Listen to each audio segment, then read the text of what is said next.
Jett Lawrence gets a written warning. What for? Interesting. This is a reaction. There's a saying, don't let anybody walk through your head with their dirty feet. And truthfully, all of the internet, including myself, we've all been like, man, we missed a good race. Wow, what happened? This is bad for the sport. It's a bad look. So Jett made a mistake. He made a bad call. He should have done something like what, let's say, Dungey and Marvin did back in 2017. Can he get him? How much will Musquin risk? How much will Dungey? Oh, Musquin! You cannot argue that he just got out of the way, but he didn't literally wave him by. You've got 2018 and Joey Savacci letting Tomac by, but this was for... Watch Tomac right here. Back. He launches it for... Oh, it's going to be the last stand section. Over the corner. Literally just lets him by. Both of them win $1 million. Savacci gets screwed on the long run. Good segue to congratulations to Savacci for the Triumph ride. This probably had no merit because this was that one-off $1 million Monster Cup. The rules are quite a bit more stout now.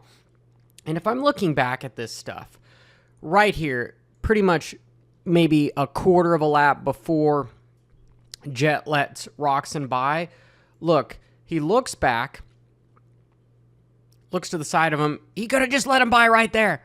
Just let him by right there. They would have been like, what happened? Did he miss a shift? What did he do? I mean, these riders, they're professionals. They probably shouldn't miss a shift. But just boom, right there. It all would have been history. They would have not gone through with any of this. The media wouldn't have been taking this because this is honestly, this is good content. This is good for the sport. Him waving by Roczen, I would say aggressively waving Roczen by has all been good from a PR standpoint. So from him getting a penalty, that's totally good in my book.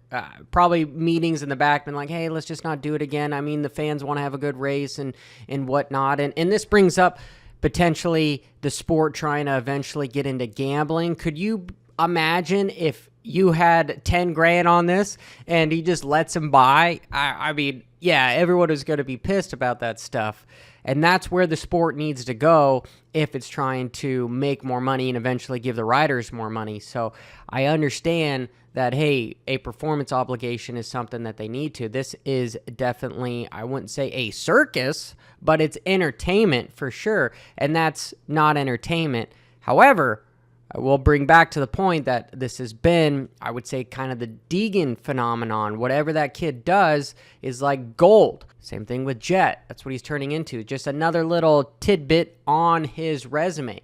If I'm looking at the rules, though, I don't see any violation of on track of letting somebody by or any sort of a performance deal. The only thing I can somewhat put two and two together is failure to comply with directions of race officials. Hence, there's the warning.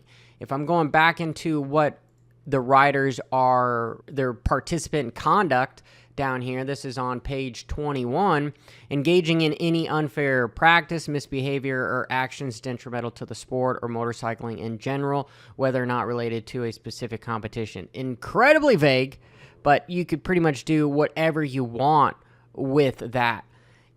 And so I'm asking you guys, the viewers, are you happy with the warning? Do you think it should have been more severe? Do you think there should have even been a warning? If I'm speculating, would it have been better for Jett just to let Ken by pretty much 4 corners before?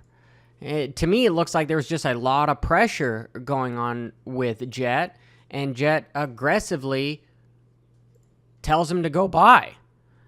To me, that was like, I don't want to play ball. And then, there's another story, but you have to believe what he's saying. And that's why I'm using that quote. Don't let anybody in your head with their dirty shoes.